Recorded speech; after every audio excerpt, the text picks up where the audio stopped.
I read one paragraph of a 15-year-old document and the whole family stopped talking. Aunt Pauline sent me the text first, a link forwarded without commentary. I opened it on my phone. My grandmother's farmhouse was listed for sale, a new silver lockbox on the fence. My father's phone number was the contact. I had never seen my grandmother's trust papers. I had never been shown a single page. But everything that followed started with the paragraph I read out loud to a room full of people who had never asked what Bea wanted. Let me tell you how I got that paper. That night, I was just sitting at the dinner table. My mother tapped a spoon against her water glass. The sound cut through the low murmur of conversation. Lorraine Halsey had been planning this moment for weeks, and she made sure the room knew it was a moment. "Whitney and Grant have set a date," she said. Whitney glowed from her seat next to Grant, her hand resting on his arm. "We found a venue in Savannah. It's a historic mansion with a garden courtyard and a ballroom that seats 200. Grant nodded and smiled the way he probably smiled at a client. He made a comfortable living. His living did not cover what was coming next. $94,000, Whitney said. I set my water glass down. Condensation left a ring on the tablecloth. A number larger than my annual salary had just landed on the table. And my parents smiled at it. My father leaned back in his armchair at the head of the table.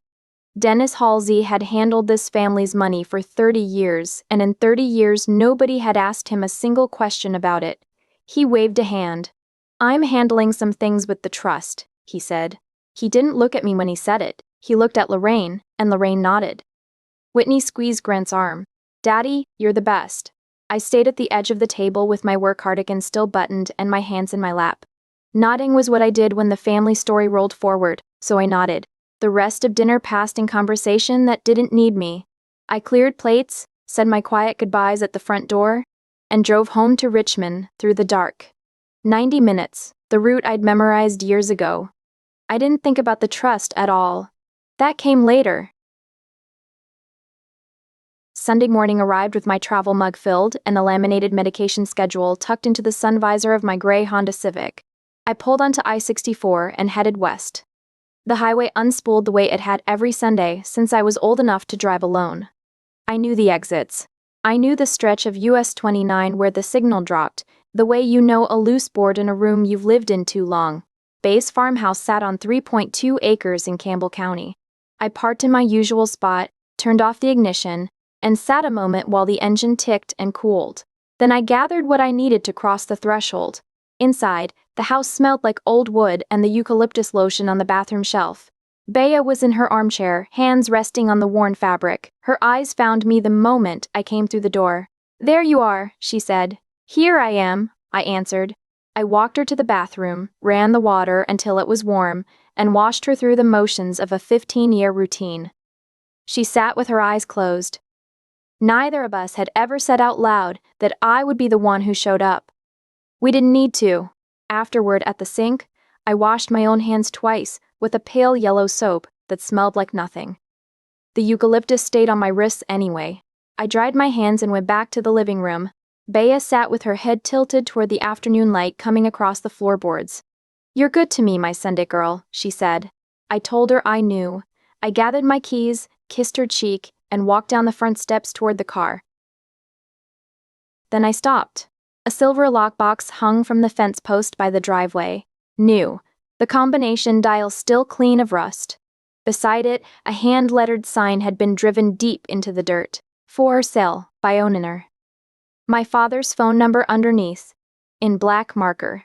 I didn't pull out my phone. I didn't call anyone. I stood on the gravel with a cold knot forming under my sternum, and I kept my mouth shut. I got in the car, started the engine, and drove away. That night, I stood in my Richmond kitchen with only the light over the stove on. I lifted my wrists to my face and breathed in. The eucalyptus was almost gone. Something was wrong. I knew it the way you know a floorboard is loose before it gives. I'd seen the sign, I'd felt the wrongness of it, and I had chosen, standing right there on the gravel, to say nothing at all. The silence sat in the room with me. I didn't name it, not yet. I was folding laundry when my phone buzzed against the counter. The screen lit the kitchen with a name: Pauline Marchand. My aunt on Bea's side, a quiet woman outside Charlottesville, who called 4 times a year and never without a reason. I answered on the second ring, my hand flat against the cool stone. "Corinne," she said, and she took her time with the syllables. "Pauline. Is everything all right with Bea?" She let 3 full seconds go by. I spend my days measuring pauses. Pauline wasn't hesitating. She was waiting for the silence to settle before she put anything into it. "I was looking at property listings this afternoon," she said, "and I found Bea's farmhouse on Zillow." I set down the shirt I was folding. The lockbox on the fence post snapped into focus. I pressed the phone closer to my ear.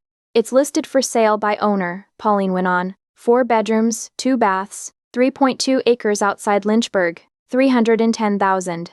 I closed my eyes and leaned back against the cabinets. Sunday dinner found its shape. "I'm handling some things with the trust. The contact number on the listing," Pauline said, putting the important thing at the end of the sentence the way she always did, "is Dennis's." I didn't argue. I stood in my kitchen and looked at the half-folded laundry. For 30 years, this family had run on an arrangement nobody had ever written down. Dennis handled the logistics, Lorraine handled the story, and I absorbed whatever was left. "Bea kept papers of the lawyer in town," Pauline said. "She told me about them years ago, back when her mind was sharp." She exhaled slowly through her nose. "She said you'd know when it mattered." The word she used was when. "I think it matters now." That last word dropped into the line like a stone into still water. "I have an envelope," Pauline said. "Bea wrote a signed letter authorizing the estate attorney to discuss the trust with you. She gave it to me and told me to keep it safe until this exact thing happened." My fingers tightened on the edge of the counter. Pauline had carried that envelope for years, waiting for the day Dennis's quiet management crossed a line. I didn't ask why she'd waited. I didn't get angry. What rose in me instead was the reflex I'd built over 15 years of medication schedules and doctor's appointments, and it turned itself, whole, toward a legal problem. "Can you send me the listing?" "Check your email. I already sent it." I pulled the phone from my ear and opened my inbox. The link sat at the top, sent 20 minutes before she called. I clicked it. The farmhouse loaded in bright photographs that made it look like somebody else's house. It didn't look like the place where I'd washed Bea's shoulders and worked lotion into her hands every Sunday of my adult life. My father's cell number sat under the asking price. I thought about the ballroom in Savannah and the $94,000 Whitney had set on the dining table. An off-market sale, funded by an asset with strings attached, and my father stepping over the strings to pay for a room that seated 200 people. "I need the attorney's name," I said. My voice had flattened into the register I use when a patient is losing a word and needs me to be calm about it. "Neil Renfro," Pauline said. "Main Street in Lynchburg. Bea's letter names him." I wrote it on the notepad by the refrigerator. We agreed I'd come by for the envelope. We said goodbye. I didn't call my father. I didn't call my mother. I opened my laptop and looked up directions to Neil Renfro's office. The next morning, the cream-colored envelope rode on the passenger seat of the Civic while I drove west on I-64. The paper was soft from years in a drawer. It sat in the spot where the medication schedule and the bottle of lotion usually went. The highway unspooled, water tower, then the barbecue place in the order they always came. I left I-64 for US 29, and this time I took the downtown Lynchburg exit instead of driving on into Campbell County. Same road I'd driven every Sunday for 15 years. Different reason.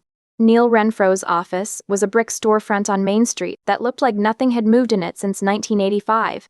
Brass plaque beside the door. The receptionist waved me back to a room walled with heavy wooden shelves. Neil was tall, with wire-rimmed glasses low on his nose. He gestured at the leather chair across from his desk. I sat and put the envelope on the green blotter between us. "This is from Bea Halsey," I said. He picked it up, took out the handwritten letter, and read it without a word. Then he crossed to a metal filing cabinet, unlocked the bottom drawer, and came back with a thick manila folder. From it, he drew a retained original of the same letter and set the two side by side. He nodded once. It was the nod of a man who had been expecting this conversation for a long time. "I remember Bea," he said. "She was clearer about what she wanted than most people I've worked with." The trust document was printed on heavy legal stock, aged to pale cream, still crisp at the edges. "Signed 15 years ago," Neil said, turning the folder so I could read it. Her signature's on every page. The text was dense and numbered and full of subclauses, but the beneficiary designation on the third page needed no translation. Corinne Halsey, daughter of Dennis Halsey and Lorraine Halsey, is named as the sole beneficiary of the trust property. The paper was cool under my fingertips. I traced the letters of my own name. Below it sat a clause with no room in it for interpretation or for family pressure. The trust property may not be sold, transferred, or encumbered without the written consent of the beneficiary. Any sale or transfer made without such consent shall be void and of no legal effect. The house can't be sold without my permission, I said. That's right. Neil leaned back. Bea wanted the person who actually took care of her to have the last word on it. She knew what kind of family she had. At the back of the folder was a physician's certification of incapacity, dated 3 years earlier. It confirmed Bea could no longer manage her own affairs, which triggered the conversion clause and made the trust irrevocable that day. Dennis had become trustee, with authority to manage the property and pay the taxes. He could not sell it. By the time I got back to Richmond, my phone was buzzing with the group chat my mother had renamed Halsey Wedding Countdown. Lorraine had assigned tasks. My name sat beside 3 of them: the seating chart, the vendor emails, the welcome dinner schedule. She was asking me to run a $94,000 wedding funded by a house that couldn't be sold without my signature. I needed them comfortable. If I pushed now, they'd know I was looking. I typed that I'd handle the welcome dinner and hit send. Then I opened my laptop and pulled up the Zillow link. The photographs hadn't changed. The status had. Ask, pending. Neil had already gone looking. A standard trust certificate had been enough to convince the buyer's agent to skip a preliminary title check. Closing was set for 3 weeks after the wedding, which explained the deposits Dennis was putting down on a personal line of credit. He expected the sale to pay it off before the interest came due. The next morning, I was pouring coffee in the clinic break room when Dalia came in with her lunch bag. She looked at me while she opened the refrigerator. "Everything all right?" "Just wedding logistics," I said. "I'm handling the welcome dinner." She nodded and didn't push, and she left. At my desk, I pulled up the Savannah venue's website on my phone and looked at the floor plan. White linens, centerpieces in Whitney's colors, 200 chairs. I opened the venue's contact form and stared at the blank fields with my name and my email. Then I filled them in. Sunday dinner had already settled into its rhythm, the one that had structured my entire childhood. I set out the white plates with the blue rims, the ones my mother had used for every holiday I could remember, and took the seat across from where Dennis would sit. I'd come early to help. I'd never learned how not to. Lorraine talked vendors with Whitney, who had fabric swatches on her phone. Dennis listened the way he listened at work, nodding at the right intervals, adding a note about logistics. I waited until the roast chicken had gone around, and the passing of dishes had settled. "I wanted to ask about Grandma's house," I said, "the listing." Dennis stopped his fork halfway to his mouth. He set it down. The metal clicked against the plate. His face didn't harden. It went flat, the way a man's face goes when someone interrupts business he considers closed. His eyes didn't widen. His expression didn't change. It simply stopped being anything at all. "The trust is being handled," he said. 5 words. A closed door. I held his eyes and waited. Nothing came. He picked up his fork and went back to eating, and the table flowed around the moment as though it hadn't happened. Whitney didn't look up from her phone. Grant kept cutting a steak. The plates kept moving, the wine kept pouring, and the ordinary machinery of a family dinner went on over the top of the silence I'd made. Lorraine came in from the kitchen. She folded her dish towel on the counter, then stood at the edge of the table rather than sitting, and looked down at me. "Corinne, your sister is getting married," she said. "This isn't the time to stir things up. You've always been like this."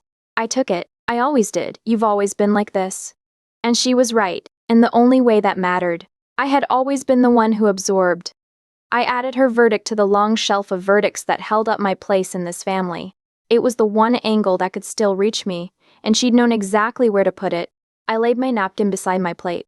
My hands were steady. That was the part that surprised me. Dennis stood and carried his plate to the kitchen. He didn't raise his voice. He didn't look back. Answering what I'd actually asked was not something he was going to do. So he simply walked out of the room, and the door shut behind him. Lorraine followed with the dish towel over her arm. Water ran, dishes went into the sink. The sounds of a dinner ending. At the far end of the table, the conversation never paused. Whitney held 2 shades of ivory against her wrist and asked Grant which one would photograph better. The wedding rolled forward on its rails, the engine that pulled everything in this family. I looked at the half-full plates and the chicken going cold on the porcelain. The chair across from me was empty. The doorway my parents had gone through stayed dark. I stood, got my bag from the entryway, and let myself out the front door. Days went by. I went to the clinic and saw my patients. In the evenings I sat in my apartment with the silence of that dinner still pressed against my chest like a hand. I didn't call my mother. I didn't call Dennis. The quiet stretched between us like a held breath neither of us would let go, and it felt more final than I'd expected. Then, the mail came. Plain white envelope, business size, return address on Main Street in Lynchburg. I opened it standing at the counter with the edge pressing into my hips and pulled out a single sheet of letterhead. Heavy stock. Firm name in dark blue across the top. The opinion letter ran in numbered paragraphs. I read it twice, the second time slower, letting each sentence settle into the place where my mother's words were still sitting. Under the express consent clause, the trust barred any sale of the property without my written consent. The buyer's title company would not close once it was notified of the clause. Neil had petitioned the county court regarding the trust asset, and the clerk had stamped a lis pendens against the title, recording an active dispute. Any buyer and any title company would be on formal notice that the sale was contested. It would freeze the closing. I read the paragraph with the filing date on it again, and I understood what I had authorized him to do. The letter confirmed it was done. I folded it along its creases and put it in the leather bag I carried to the clinic every day. The bag sat on my counter looking like nothing, holding one sheet of paper that changed everything. Dennis had closed a door on my question. This was a door he didn't have the authority to close. That evening, I drove home from an errand I've since forgotten. The bag rode on the passenger seat with the letter in it and the filing receipt tucked into the same pocket. The silence of that dinner was behind me. So was my mother's verdict. So was my father's flat face. He'd shut the door, and I wasn't going to knock again. I'd tried the ordinary way. Raising the listing at the table bought me 5 words. Sitting there afterward, I let Lorraine tell me who I was, and she'd been right about the past and wrong about what came next. Keeping the peace had run me for 30 years. It wasn't going to run me through this. I drove through Richmond with the city lights sliding past the windows, and I didn't yet know what I'd do when I got to Savannah. I knew only that the road had narrowed to 1 and that I was already on it. The bag sat beside me. I kept driving. My name was called for the family toast. I stood from my chair near the back of the Savannah venue and picked my work bag up off the floor, the same satchel that goes to the clinic every morning, gone soft at the shoulder. Inside it I'd put 3 sheets of paper in a specific order during the drive from the Richmond airport.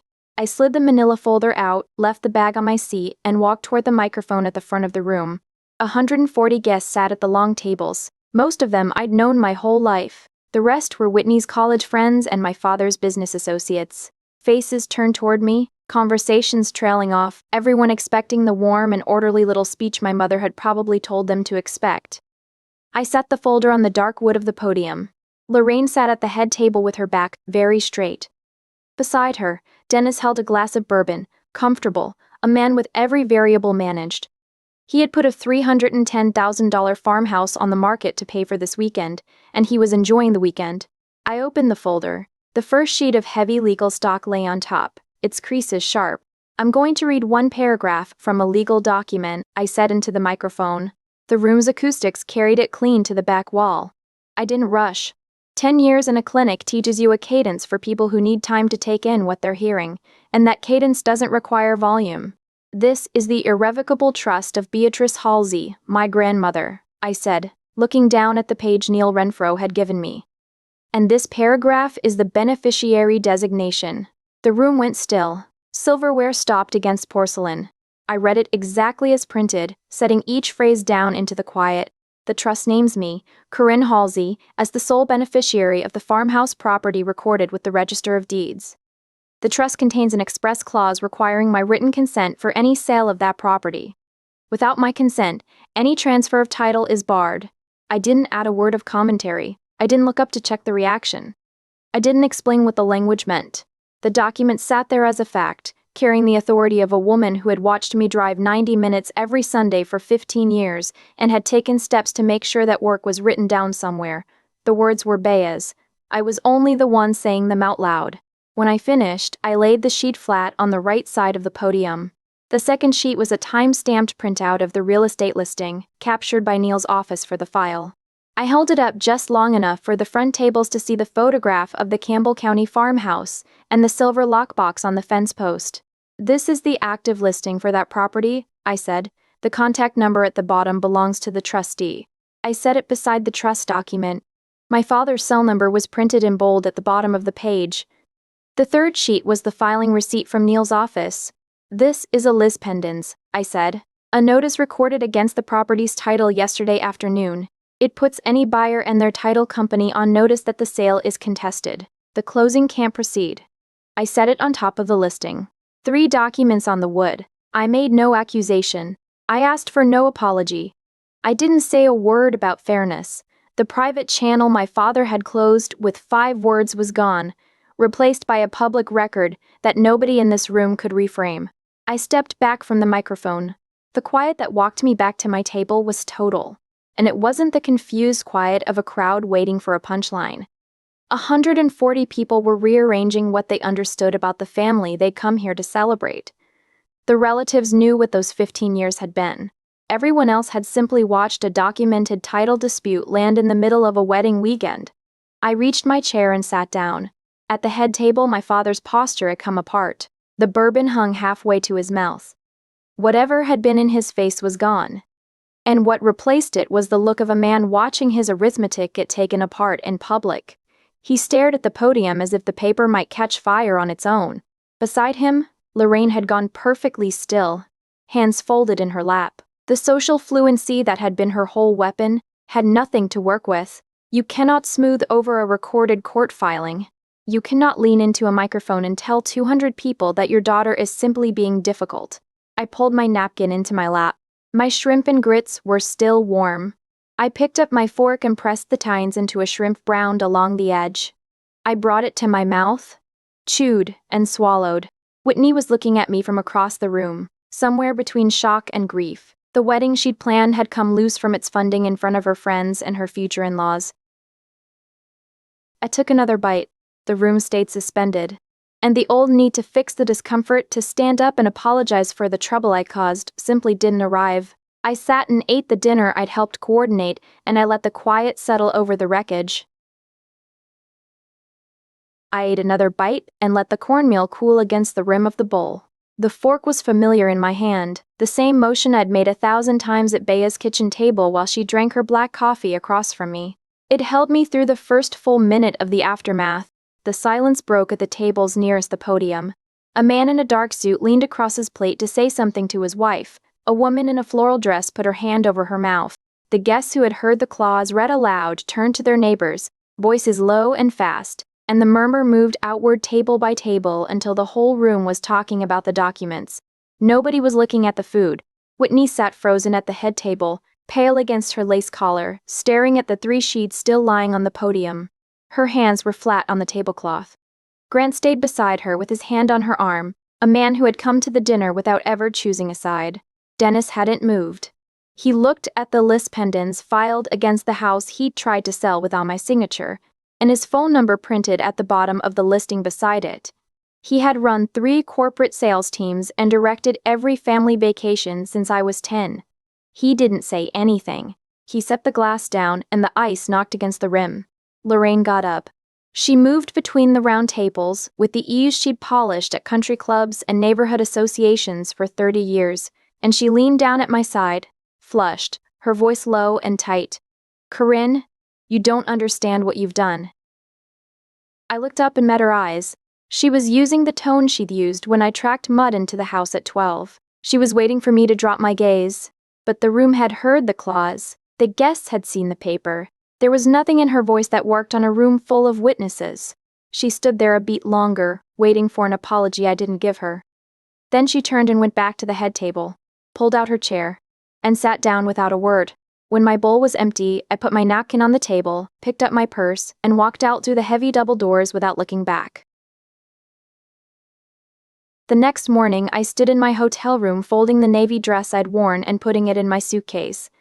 The tension that had lived under my ribs for 6 weeks was gone. My phone buzzed on the nightstand. "Cousin Jade," I answered. "Corinne." Her voice was clipped, rehearsed. "You know what you did to Whitney." She was waiting for me to apologize, to explain myself, to offer to cover part of the catering. She wanted the last 15 years to keep going. "I read a paragraph, Jade," I said. Same calm I brought to the microphone. The silence stretched across the connection. She was waiting for the apology that had always come, and I had nothing left to give her. I ended the call, put the phone in my bag, checked the room once more, and took a cab to the airport. I collected my suitcase at the Richmond airport and walked out to the parking garage, where the Civic was waiting in the same concrete space I'd left it in 3 days earlier. I pulled onto the access road with the late sun, low over Virginia, and long shadows across the pavement. I-64 ran east toward my apartment and away from the farmhouse where I'd spent 30 years trying to earn a chair at the table. And then the old habit arrived. It came up out of my chest the way it always had. Fix their discomfort, call Lorraine, say I was sorry for the trouble, absorb the damage. It was the thing I had done with everything else for 15 years.